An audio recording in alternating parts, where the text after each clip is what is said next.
सहनाववतु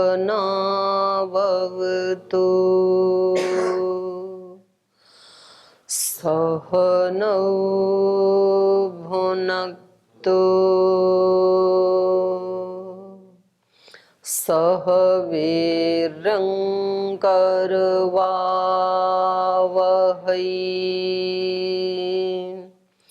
तेजस्विनावधीतमस्तु मा विद्विषावहै ॐ शान्ति शान्ति शान्तिः।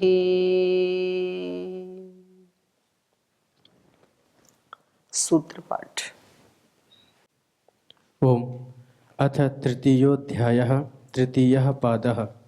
सर्ववेदांत प्रत्ययं चोदनाद्य विशेषात् भेदान्नेति चेनैकस्याम् अपि स्वाध्यायस्य तथात्वेन हि समाचारेऽधिकाराच्च सवच्च तन्नियमः दर्शयति च उपसंहारे अर्थाभेदाद् विधिशेषवत्समाने च अन्यथात्वं शब्दादिति चेन्ना विशेषात् न वा प्रकरणभेदात् परोवरीयस्त्वादिवत् संज्ञातश्चेत्तदुक्तमस्ति तु तदपि व्याप्तेश्च समञ्जसं सर्वाभेदादन्यत्रेमे आनन्दादयः प्रधानस्य प्रियशिरस्त्वाद्य प्राप्तिरूपचयापचयौ हि भेदे इतरेत्वर्थः सामान्यात् अध्ययनाय प्रयोजनाभावात् आत्मशब्दाच्च आत्मगृहीतिरितरवदुत्तरात् अन्वयादिति चेत् स्यादवधारणात् कार्यादख्यानापूर्वं सामान्य एवं च भेदात् सम्बन्धादेवम् अन्यत्रापि न वा विशेषात् दर्शयति च संभृतिद्व्याप्त्यपि चातः पुरुषविद्यायाम् इव चेतरेषां नाम्नानात् वैद्यार्थभेदात् हानौ तु उपायनशब्दशेषत्वात् कुशात् छन्दस्तुत्युपगानवत् तदुक्तं साम्परायतर्थव्याभावात् तथा हिरण्ये छन्दत उभयाविरोधात् गतेरर्थत्वम् उभयथा अन्यथा हि विरोधः उपपन्नस्तल्लक्षणार्थोपलब्धे लोकवत् अनियमः सर्वासां विरोधः शब्दानुमानाभ्यां यावत् अधिकारम् अवस्थितिराधिकारिकाणाम् अक्षरधियां त्ववरोधः सामान्यतद्भावाभ्याम् औपसद्वत् तदुक्तं यदा मननात् अन्तराभूतग्रामवत् स्वात्मनः अन्यथा भेदानुपत्तिरिति चेन्नोपदेशान्तर्वत् व्यतिहारो विशीर्षन्ति हीतर्वत् सैव हि सत्यादयः कामादितरत्र तत्र च यत्नादिभ्यः आदरादलोपः उपस्थिते तस्तद्वचनात् तन्निर्धारणनियमस्तद्दृष्टेः पृथग्प्रतिबन्धफलं प्रधानवदेव तदुक्तं लिङ्गभूयस्त्वात्ताधिबलीयस्तदपि पूर्वविकल्पः प्रकरण स्यात् क्रियामानस्वत् अतिदेशाच्च विद्यैव तु निर्धारणात् दर्शनाच्च श्रुत्यादिबलीयस्त्वाच्च न बाधः अनुबन्धादिभ्यः प्रज्ञान्तरपृथक्त्वद्दृष्टश्च तदुक्तं न सामान्य तदुपलब्धेर्मृत्युवन्न हि लोकापत्ति परेण च शब्दस्य तद्विध्यं भूयस्ताद्विध्यं परेण च शब्दस्य ताद्विध्यं भूयस्त्वात्तनुबन्धः एक आत्मनः शरीरे भावात् व्यतिरेकस्तद्भावाभावित्वान्न तूपलब्धिवत् अंगावबद्धास्तु न सखासु हि प्रतिवेदं मंत्रादिवत्वा विरोधः भूम्नः क्रतुवज्यास्त्वं तथा हि दर्शयति नाना शब्दादिभेदात् विकल्पो विशिष्टफलत्वात् काम्यास्तु यथा कामं समुच्चीरेन्न वा पूर्वहेतुभावात् अंगेषु यथाश्रयभावः शिष्टेश्च समाहारात् गुणसाधर्ण्यश्रुतेश्च न वा तत्सहभावाश्रुतेः दर्शनाच्च इति तृतीयः पादः। ओम।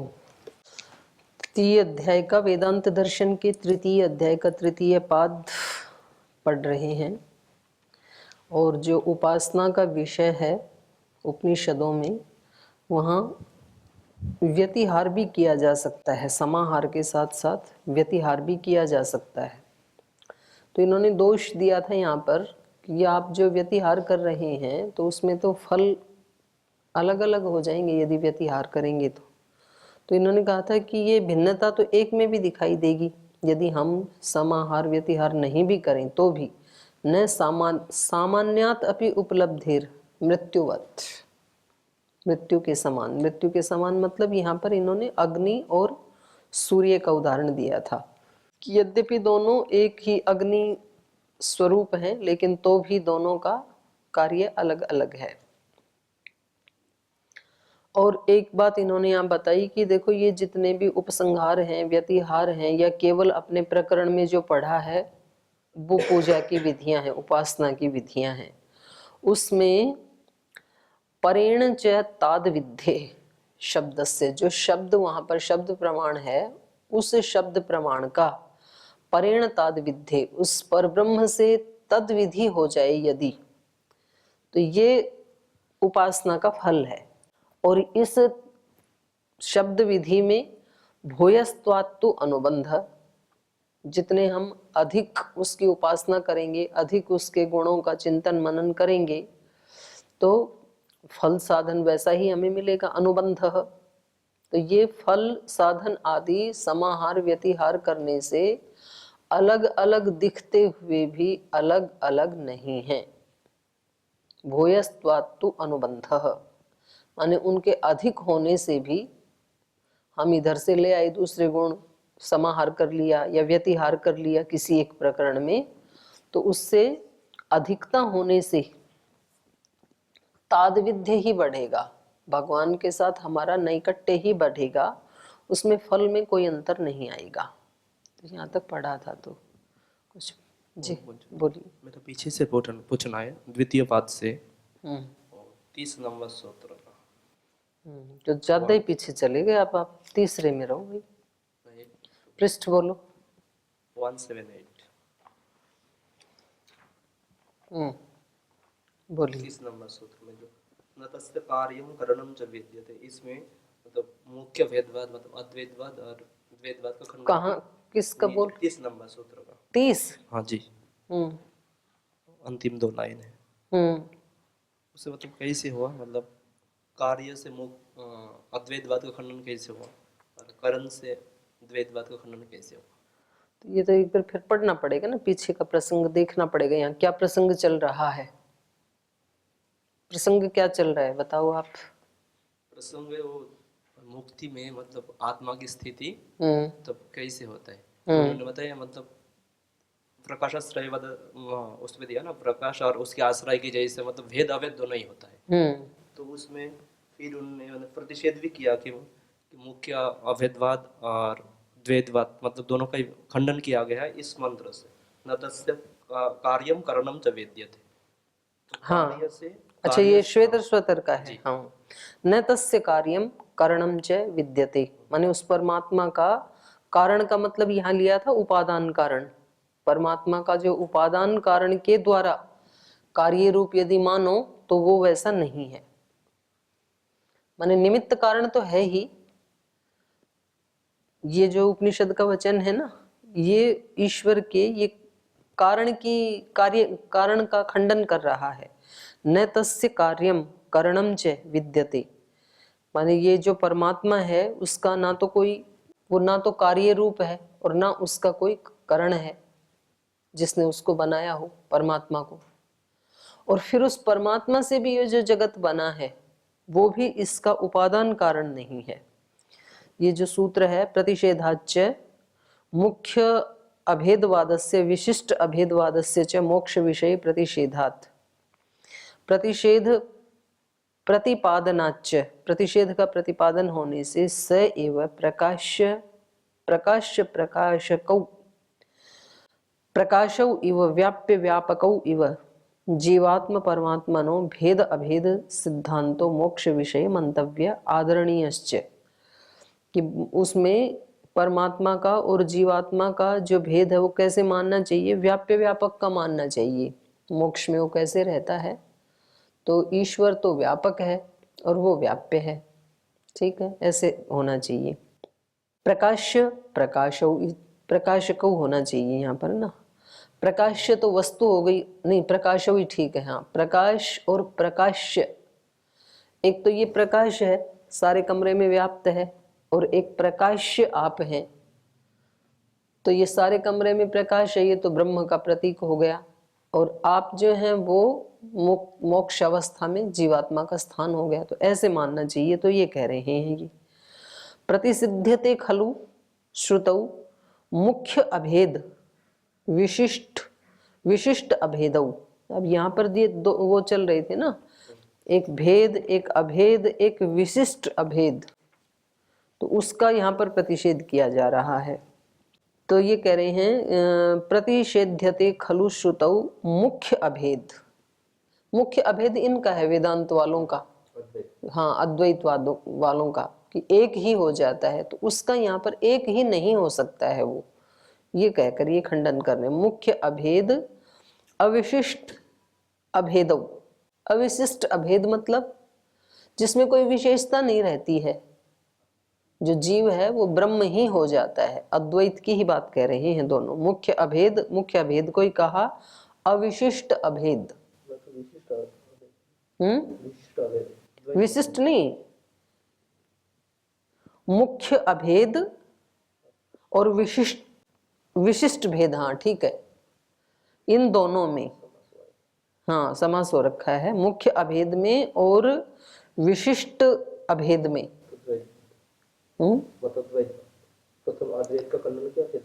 हाँ, तो दोनों का ही खंडन कर रहे हैं, क्योंकि विशिष्ट द्वैत क्या कहता है कि ये बिल्कुल अलग है और ब्रह्म बिल्कुल अलग है।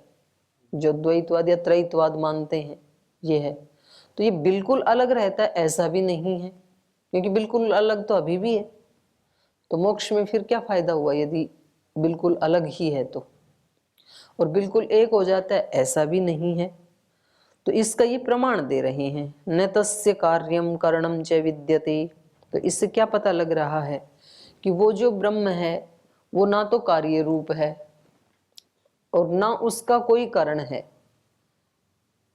कोई कार्य कारण नहीं है। इसका मतलब जो कार्य होगा वो तो छोटा बड़ा हो सकता है, घटता बढ़ता भी है। अब इसमें एक जीवात्मा जाके मिलेगा तो बढ़ना चाहिए ना कार्य रूप की तरह से, तो ऐसा नहीं है वो, ना वो कार्य रूप है ना उसका कोई कारण है। ठीक है, इधर आगे वाले में से कुछ किसी को पूछना है? चलूं आगे, चलिए। तो इन्होंने ये बताया कि ये परमात्मा के साथ तद्धर्म की प्राप्ति होने पर, किसकी? शब्दस्य, जो वहां पर शब्द विधान है उपासना के विषय में, तो फल तो तब मिलेगा जब ताद धर्म ताद विद्धे, परमात्मा के साथ एकात्म रूप से व्यक्ति जुड़ जाएगा, ये साधक जुड़ जाएगा। भूयस्त्वात्तु अनुबंधः, और कह रहे हैं अधिकता से यही ज्ञात होता है। भूयस्त्वात् माने एक तो प्रकरण में ही उपासना विधि पढ़ी थी, फिर व्यतिहार उपसंहार आदि से जो लेकर संहार आदि से क्या बोलते हो, व्यतिहार आदि से लेकर के आए जो, उससे अधिकता होने से अनुबंधः, उसका फल या उसका साधन आदि इसमें कोई अलग नहीं है, ये फिर एक ही है। जो पहले प्रकरण में पढ़ा था उसके फल में और अभी अधिकता आने पर की गई विधि के फल में कोई अंतर नहीं है, ये कहना चाह रहे हैं।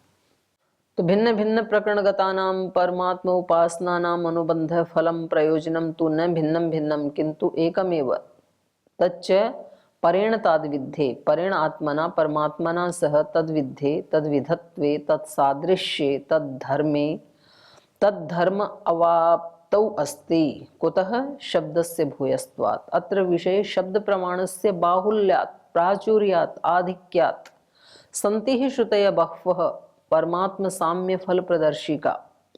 परमात्मा के साथ साम्य हो जाता है, इसके बहुत सारे प्रमाण हैं, उसमें से एक दे रहे हैं। यो ह वै तत्परमं ब्रह्म वेद ब्रह्मैव भवति, जो उस पर ब्रह्म को जान लेता है वो ब्रह्म ही हो जाता है। तो ये उपासना का फल है, उसको जैसा जाना वैसा हो जाना। ताद्विध्य मतलब यहाँ बात ये है ना कि भाई वैसा हो भी सकता है कि नहीं, सूत्रकार जो कह रहे हैं, तो बोले कि बहुत सारी श्रुति हैं इसके बारे में तो कि वो वैसा ही हो जाता है।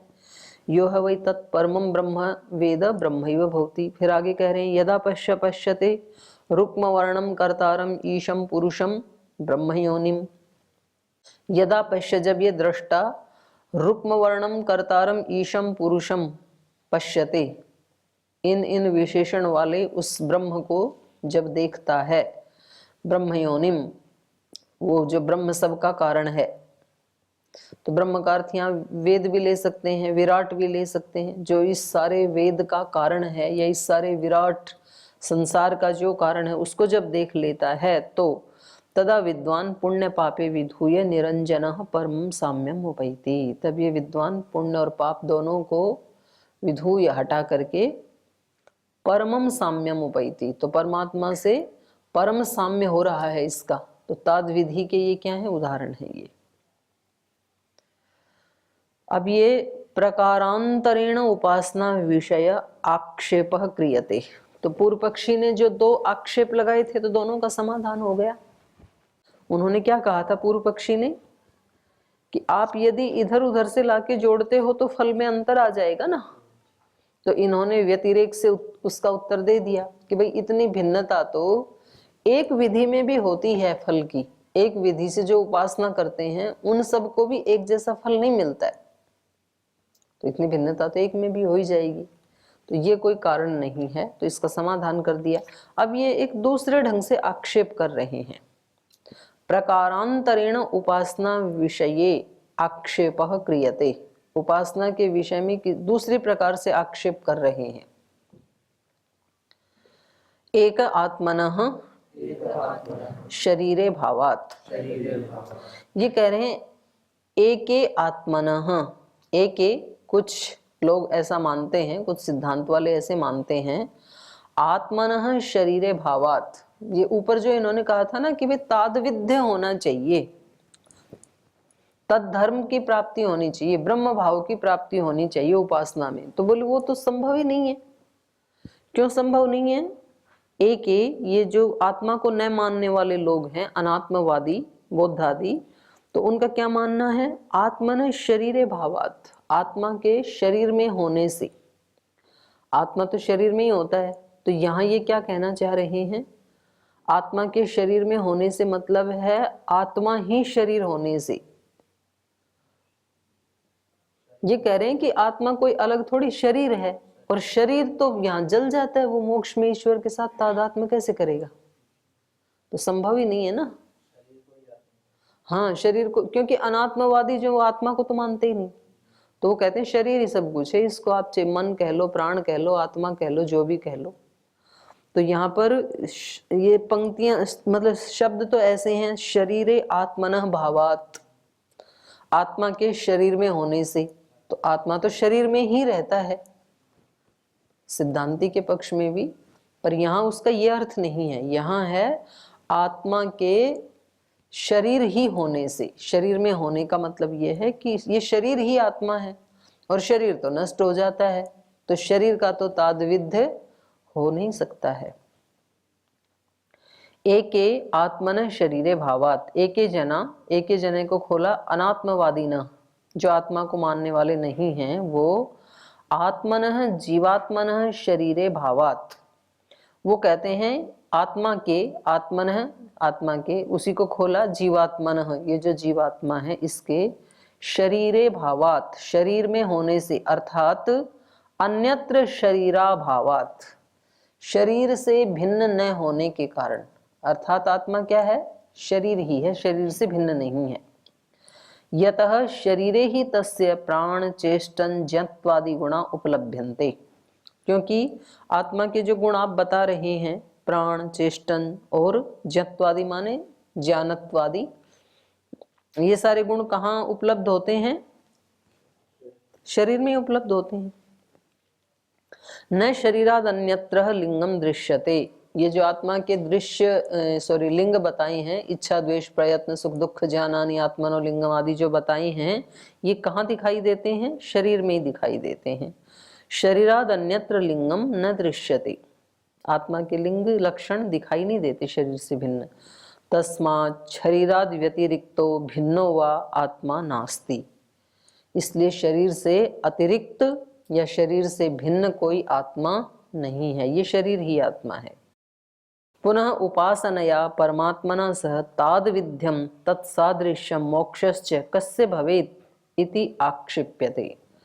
तो कह रहे हैं कि जब आत्मा ही सब कुछ है तो उपासना के द्वारा उस परमात्मा के साथ ताद्विध्य को प्राप्त करना, ताद्विध्य को ही कहा तत्सादृश्य, ये सादृश्यम होना चाहिए ना, उसके सादृश्य को प्राप्त करना, मोक्षश्च और मोक्ष को प्राप्त करना। कस्य भवेत्, किसका मोक्ष होगा, किसका तत्सादृश्य किसका होगा, क्योंकि शरीर तो यहीं जल जाता है या दफना दिया जाता है, तो शरीर तो नष्ट हो जाता है, तो शरीर का तो तादात्म्य हो नहीं सकता है। तो मोक्ष में किसका, परमात्मा के साथ ताद्विध्य हो सके, ये आक्षेप किया इन्होंने। समाधत्ते उसका समाधान कर रहे हैं। व्यतिरेकस तद्भावा भावित्वात् न तो उपलब्धिवत। कह रहे हैं व्यतिरेकः तद्भाव अभावित्वात्। ये कह रहे हैं व्यतिरेक है, आत्मा का व्यतिरेक है, आत्मा शरीर नहीं है, आत्मा शरीर से अलग है। व्यतिरेकः, आत्मा शरीर से पृथक है। क्यों? तद्भाव अभावित्वात्। तद्भाव माने आत्मभाव, उस आत्मा का भाव मतलब है गुण धर्म। आत्मा के जो धर्म हैं वो इस शरीर में अभावित्वात्, वो नहीं मिलते। जो आत्मा के धर्म हैं उनका इस शरीर में न होने से, न तो उपलब्धिवत, जो आत्मा के गुण हैं वो इस शरीर के गुणों के साथ उपलब्ध नहीं होते हैं। जैसे शरीर के गुणों की उपलब्धि होती है शरीर में, वैसे आत्मा के धर्मों की उपलब्धि नहीं होती है शरीर में। आत्मन इति अनुवर्तते। आत्मनः शरीराद व्यतिरेकः, आत्मा का शरीर से पृथक्त्व है, व्यतिरेक है। पृथक अस्तित्वम विद्यते, आत्मा का शरीर से अलग अस्तित्व है। बेशक वो शरीर में ही रहती है आत्मा, अलग अस्तित्व का ये मतलब नहीं है कि शरीर से भिन्न कहीं रहती है, ऐसा तो नहीं है, लेकिन शरीर में रहते हुए भी वो शरीर से पृथक है, अलग है। कुतः तद्भावाभावित्वात्, तत्शब्देन आत्मानं परामृशति। तत् का मतलब है यहाँ आत्मा, तो तद्भाव माने आत्मा का भाव। तस्यात्मनः भावः, उस आत्मा के भाव, उस आत्मा के धर्म क्या क्या है वो? चैतन्यम, जत्वम, प्राण चेष्टनादिकम तद्भावः, ये तद्भाव से लिया है। आत्मा के अंदर चैतन्य है, ज्ञान है और प्राण चेष्टा आदि, ये सब आत्मा के गुण हैं। तो ये कहा तद्भावस्य माने चैतन्य ज्ञत्व प्राण चेष्टनादिकस्य अभावः यस्मिन्, इन सब गुणों का अभाव है जिसमें, तद भाव अभावी शरीरम, वो उसको यहाँ सूत्र में क्या कहा है? तद्भाव अभावी, उस आत्मा के भावों के अभाव वाला, वो क्या है? शरीरम, वो तो शरीर है। तस्य तद्भावाभाविनो भावः, तो उस शरीर का भाव क्या है, उसका धर्म क्या है? तद अभाव भाविनो, तद्भाव अभाविनो भावः। समझ में आ गया? आत्मा के भावों का अभाव है जिसमें ऐसे भाव वाला, ऐसे धर्म वाला वो शरीर है। ठीक है। तद्भावाभावित्वम तस्माद् हेतु हो, क्योंकि उसमें उस आत्मा के भाव का अभावत्व है, इसलिए तस्माद् हेतु, इस हेतु से। यतो ही शरीरम आत्मधर्म रहितम, इस हेतु से, क्योंकि शरीर में तो आत्मा के धर्म उपलब्ध होते ही नहीं है, तो ये शरीर तादात्म्य कैसे प्राप्त करेगा? सॉरी, ये उसका उत्तर दिया जा रहा है कि इस शरीर में तो आत्मा के धर्म हैं ही नहीं, तो इसलिए आप शरीर को ही आत्मा कैसे कह सकते हैं? तो आत्मा तो उससे अतिरिक्त है। पश्यतु तावन मृतावस्थायाम चैतन्यत्व प्राण चेष्टनानाम आत्मधर्माणाम भावो न विद्यते शरीरे। बोले आप देख लो, जो कोई डेड बॉडी है तो उसमें चैतन्य और ज्ञत्व और प्राण चेष्टा नाम, ये जो आत्मा के धर्म हैं, इनका भाव दिखाई देता है क्या? वहां नहीं होता है। शरीरे उपलब्धिवत न तू, लेकिन जो शरीर के धर्म है वो तो उपलब्ध होते हैं। तदानीम रूपादि नाम शरीर धर्माणाम उपलब्धिवत न तो तेषाम चैतन्यत्व प्राण चेष्टनादि धर्माणाम उपलब्धिर भवति। तो जैसे शरीर के जो धर्म थे रूप आदि, तो वो तो ज्यों की त्यों दिखाई देते हैं डेड बॉडी में भी। जब तक शरीर रहेगा उसके साथ रूप आदि रहेंगे। लेकिन ये जो है चैतन्य जत्व प्राण चेष्टनादि, ये धर्म जो है इनकी उपलब्धि नहीं होती है। तस्माद आत्मा शरीरात भिन्न, इसलिए आत्मा शरीर से भिन्न है। चेतनो अस्ति, आत्मा चेतन है। यदर्थ मोक्षस्य उपासनायाश्च उपदेशो युक्तः, और उसी के लिए ये सब उपासना का, मोक्ष का जो उपदेश है ये दिया गया है कि वो उपासना आदि के द्वारा मोक्ष को प्राप्त करके ईश्वर के साथ तद विधि को प्राप्त हो जाए, तद धर्म को प्राप्त हो जाए। तो ये भी इनका जो आक्षेप था इसको भी काट दिया इन्होंने। अब आगे तो यहां तक क्या सिद्धांति का मत क्या ठहरा? बताओ क्या क्या मत ठहरा यहाँ तक? आत्मा शरीर से भिन्न है और मोक्ष में वो परमात्मा के साथ मतलब एक रूपता हो जाता है। नहीं, धर्म मतलब ये तो आप इस सूत्र का अर्थ कर रहे हो। प्रकरण क्या चल रहा है? ये जो आक्षेप,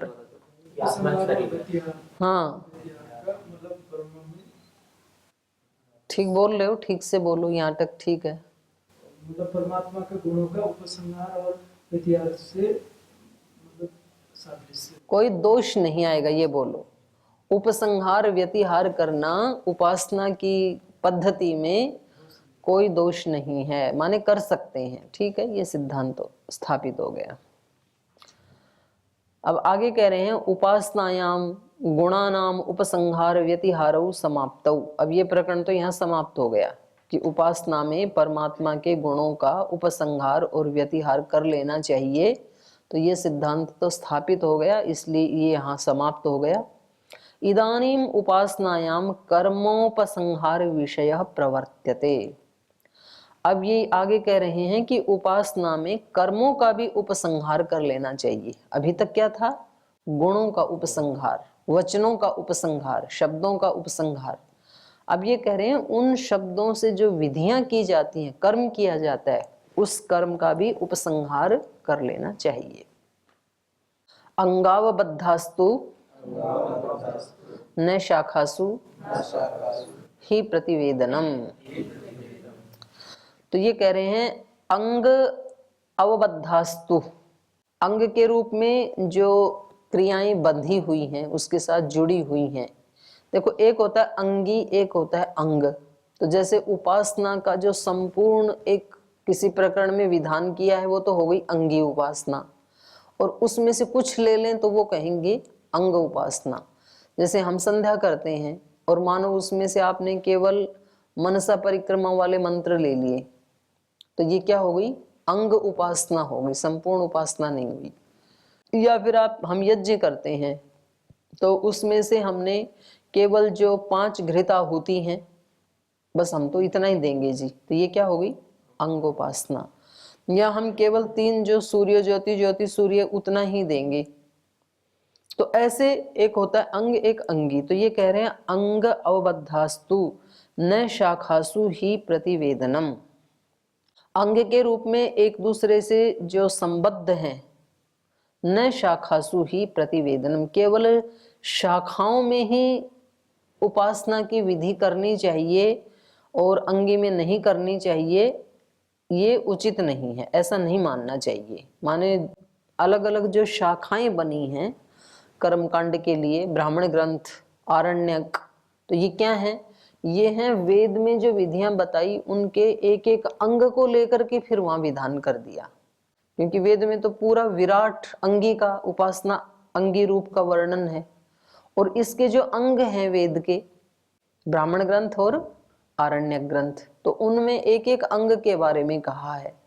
तो ये कह रहे हैं कि उनको भी जोड़ लेना चाहिए, एक एक अंग को भी, अर्थात उपासना अंगी की करनी चाहिए, एक एक अंग की नहीं करनी चाहिए, ये कहना है इनका।